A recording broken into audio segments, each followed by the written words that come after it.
Hey guys, welcome to BL freaks explanation, जहां आज हम आपको बताएंगे एक न्यू वीटीवी की पहली केबीएल स्टोरी जिसका नाम है नेवर फॉरगेट योर एनिमी।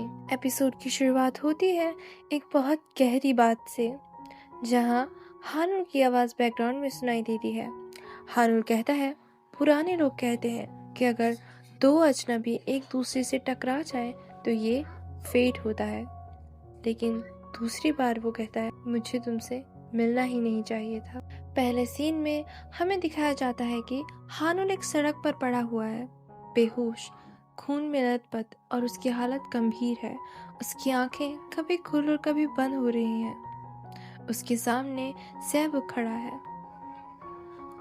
और वो अपनी 19 साल की मेमोरी को याद करता है। फिर हमें दिखाया जाता है कि उसकी आंखें दोबारा खुलती है और वो अपने सामने अपने स्कूल के एनिमी को देख पाता है, सैबुक को। हानुल चिल्लाकर कहता है कि ये सब तुम्हारी वजह से हुआ है, सिर्फ तुम्हारी वजह से।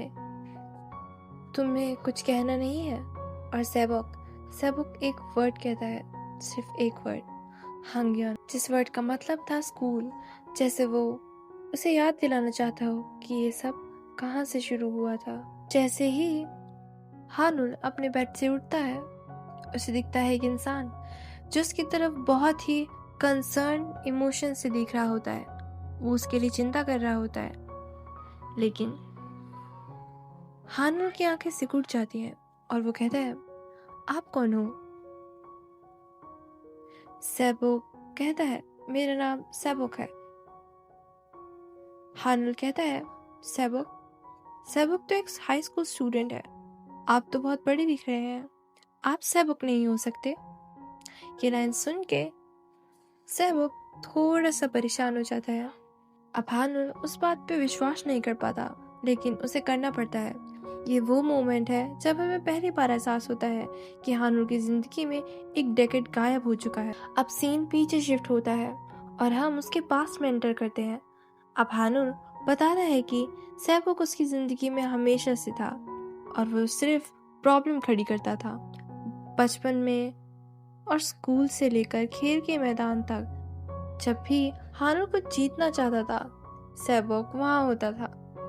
जब भी हानुल कुछ अचीव करना चाहता था, सैबुक उसे ओवरशेड कर देता था। फिर हमें उनके बचपन का एक सीन दिखाया जाता है, जहाँ पर सैबुक हानुल से कहता है, मैं अब तुमसे कभी बात नहीं करूँगा, और छोटा सैबुक वो सिर्फ मुस्कुराता है। अब उनका बचपन खत्म और हाई स्कूल आ जाता है, और यहाँ वो बड़ा ट्विस्ट आता है जो हानुल के लिए सब कुछ बदल देता है। हानुल की गर्लफ्रेंड जियोंग, वो उसे पसंद करती थी, वो उसके साथ थी, सब कुछ ठीक था जब तक सैबुक स्कूल में नहीं आया।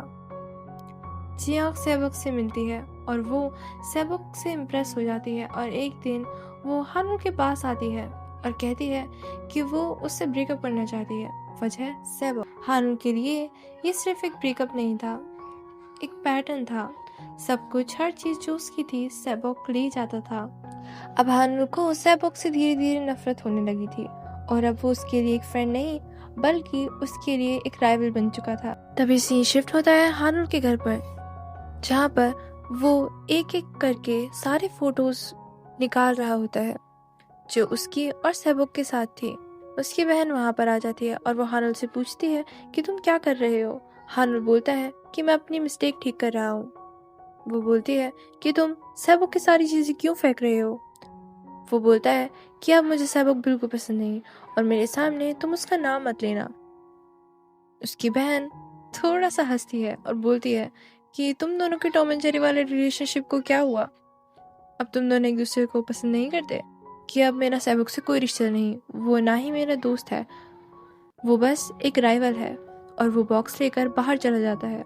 बॉक्स को बाहर ले जाते हानुल को सैबुक मिलता है और वो सीधा उससे पूछता है कि क्या तुम मेरे दोस्त हो।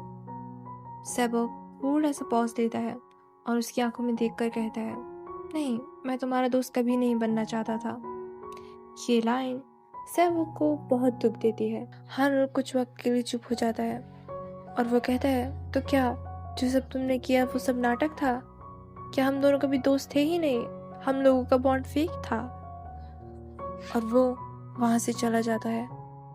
उसके बाद हमें दिखाया जाता है कि अब वो लोग साथ में नहीं बैठते और सेबक भी सिर्फ अपनी गर्लफ्रेंड के साथ बिजी है, हानुल को अकेला छोड़कर। अब हानुल अपने घर जा रहा होता है, तभी उसको सेबक का कॉल आता है। वो कॉल पर कहता है कि प्लीज मुझसे लास्ट बार मिल लो, मैं तुम्हें सब कुछ बता दूंगा। सेबक सोचता है कि ठीक है, मैं इससे लास्ट बार मिल लेता हूँ। उसी रात वो सेबक से मिलने जा रहा होता है और फिर हानुल का एक्सीडेंट हो जाता है। और उस एक्सीडेंट के बाद हानुल का सबसे बड़ा सपना, टेनिस का सपना, वो चाहता था कि वो फ्यूचर में एक टेनिस प्लेयर बने, एक प्रोफेशनल टेनिस प्लेयर, जो कि उस एक्सीडेंट के बाद उसके पैर में चोट लगने की वजह से वो कभी दोबारा टेनिस नहीं खेल पाता, बल्कि फ्यूचर में वो एक चाइनीज पढ़ाने वाला टीचर बन जाता है, जिस रियलिटी को अब हानुल एक्सेप्ट नहीं करना चाहता, क्योंकि उसके 10 साल वो भूल चुका है। और जब उसको ये सच्चाई सेबक से पता चलती है, तब वो टूट जाता है और वो सेबक को ब्लेम करने लगता है कि ये सब सिर्फ तुम्हारी वजह से हुआ था, तुम्हारी वजह से अब मैं कभी टेनिस नहीं खेल पाऊंगा। वो कहता है कि तुमने मेरी लाइफ को पूरा रूइन कर दिया, मेरी गर्लफ्रेंड, मेरी दोस्त, मेरा करियर, सब कुछ तुमने मुझसे छीन लिया, मेरी जिंदगी से निकल जाओ, प्लीज चले जाओ। हानुल हॉस्पिटल से डिस्चार्ज हो जाता है और वो जाते जाते सेबक से मिलता है और वो सेबक से कहता है कि तुम यहाँ क्यों हो, हम कभी दोस्त नहीं थे और ना है, तो तुम अभी भी मेरे सामने क्यों हो। सेबक उसकी तरफ कुछ देर देखता है और कहता है, हाँ हम दोस्त नहीं थे। और फिर सेबक बोलता है कि हम दोस्त से ज्यादा हैं।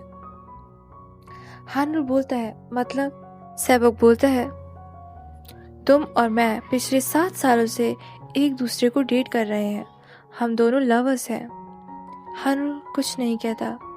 हानुल का चेहरा एक सेकंड के लिए फ्रीज हो जाता है और फिर वो बोलता है, तुम्हारा दिमाग ठीक है? मैं तुमसे कब, कैसे, क्यों? हम लोग तो एनिमीज है ना। सेबक धीरे धीरे हानुल के पास आता है और कहता है कि मैं तुमको हर एक चीज याद दिलाऊंगा जो तुम हमारे बारे में भूल चुके हो। और फिर हमें बाद में पास्ट का दिखाया जाता है, जहाँ पर सेबक जियोंग से बोलता है कि चलो अब हमें ब्रेकअप कर लेना चाहिए। जियोंग बोलती है कि अचानक से, लेकिन क्यों?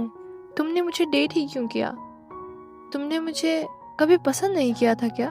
तभी सेबक बोलता है कि हानुल और मैं खास दोस्त हैं और मुझे ये बिल्कुल अच्छा नहीं लगता कि कोई हानुल के पास आए। और वो वहां से चला जाता है।